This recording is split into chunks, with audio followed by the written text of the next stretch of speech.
కేంద్ర ప్రభుత్వం లోక్సభలో ఈరోజు ప్రవేశపెట్టిన పార్లమెంటుకు సంబంధించి ప్రవేశపెట్టిన బడ్జెట్ గురించి కుప్పంలో ముఖ్యమంత్రి నారా చంద్రబాబు నాయుడు మాట్లాడుతున్నారు. ఇప్పుడు ఆ లైవ్ చూద్దాం. ప్యాకింగ్ ఎవ్రీథింగ్ అలాంటి క్లస్టర్ కూడా వర్కౌట్ చేస్తున్నాం. మొన్న కూడా మినిస్టర్తో మాట్లాడా, పాజిటివ్గా ఉన్నారు. అది వస్తే అలాంటివి కొన్ని మెగా గ్రూప్స్ కూడా, రిలయన్స్ లేకపోతే లూలు ఇలాంటి గ్రూపులు కూడా రావాలి. అప్పుడే ఈజీ అవుతుంది. We are working. సార్ మరోపక్క తిరుపతిలో రెడ్ శాండిల్ గోడౌన్లో కూడా రెడ్ శాండిల్ కూడా ఎక్కువ నిల్వలు ఉన్నాయి సార్. దానిపైన ఎలాంటి నిర్ణయం ఎప్పుడు తీసుకున్నాం? దానిపైన కంటిన్యూగా దీన్ని వర్కౌట్ చేయాలి, ప్రమోట్ చేయాలి. ఇప్పుడు శాండిల్వుడ్ పెట్టారు, మంది రెడ్ శాండిల్ ఉండే ఏకైక ప్రాంతం మన తిరుపతి ప్రాంతం, నల్లమలై ఫారెస్ట్. దాన్ని ఏం చేయాలని వర్కౌట్ చేస్తున్నాం. Thank you. One last question, sir.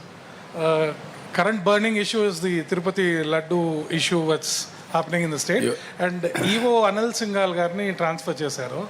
And we understand a report was, a recommendation was submitted by the CBI, let's say, to the government. But we also understand that there was no proper evidence which was substantiated along with the recommendation. Can you brief us about this? నేను వచ్చేటప్పటికి report వచ్చింది. I'm in touch. ఇప్పుడు నేనేం మాట్లాడడం లేదు. నేను ఆ రోజు కూడా వేసిన ఎంక్వైరీ మీరు చూస్తే ఫస్ట్ టైం నేను రెండు ఆఫీసర్స్ని నేను ముఖ్యమంత్రి వద్ద చేశాను. ఒక ఆఫీసర్ని నా సెక్రటరీని వేసుకున్నా.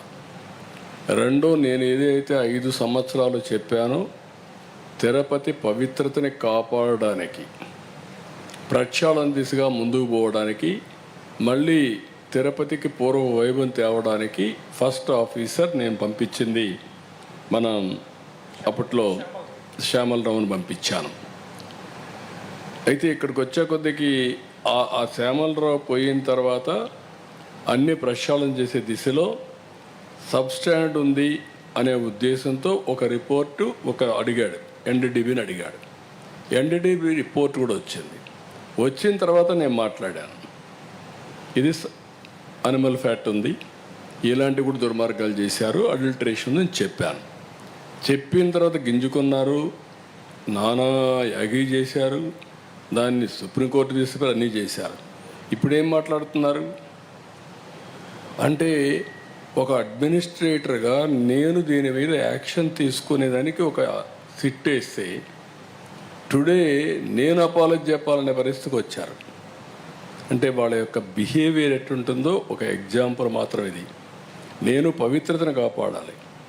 నేను వెంకటేశ్వర స్వామి నాకు కులదైవం, నేను ఆరాధించే దేవుడు, నేను నమ్మే దేవుడు. No second thoughts. నేను ఎక్కడ అపచారం మీరు ఇన్నేళ్ళు చూశారు. ఇప్పుడు కూడా నేను మహాద్వారం ద్వారా పోను, ఎప్పుడు కూడా ఇక్కడనే వస్తా. వైకుంఠ ద్వారం ఎప్పుడు నేను వాడను. ఎందుకు వాడనంటే నా నమ్మకం అది. ముఖ్యమంత్రిగా ఉన్నా, ప్రతిపక్షంలో ఉన్నా, నాకు ఎలిజిబిలిటీ ఉన్నా, నేను సామాన్య భక్తుడిగానే అక్కడికి వెళ్తాను. సామాన్య భక్తుడిగానే ఆయనకు సేవలు అందిస్తున్నా. నేను అలాంటి కార్యక్రమాల్లో నేనుంటే వీళ్ళకు నమ్మకం లేకపోతే వదిలేయచ్చు. కానీ అపచారం చేసి, మహాపాపం చేసి, మహాపాపాన్ని కూడా కప్పిపుచ్చుకోవడానికి తిరిగి దాడి చేయడం ఏమన్నా నాకైతే అర్థం కాదు. తిరిగి నా క్యారెక్టర్ అసాసినేషన్ ఆ పరిస్థితికి వచ్చేసారు వీళ్ళు.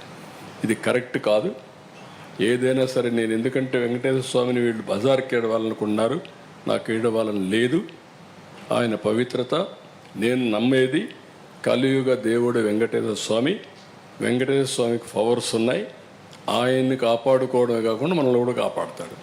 ఏ సమస్య అయినా సరే ఆయనే పరిష్కార మార్గానికి కూడా దోహదం చేస్తాడు, దారి చూపిస్తాడు. నేను ఎన్నోసార్లు చెప్పాను, వెంకటేశ్వర స్వామితో పెట్టుకున్న వాళ్ళకి ఇంకొక జన్మలో పనిష్మెంట్ కాదు, ఈ జన్మలోనే పనిష్మెంట్ ఉంటుంది. దాని నమ్మకం నేను చూసిన సంఘటనలు ఉన్నాయి. అందుకే మీకు కూడా చెప్తున్నా, ఎవరితోనా పెట్టుకోండి కానీ ఆయనతో పెట్టుకొని రాజకీయం చేయొద్దండి. సిట్ దర్యాప్తు కొనసాగుతుందా సార్? లేదు, ఇప్పుడు నేనేం మాట్లాడను, అన్ని విషయాలు మాట్లాడే చేస్తాను.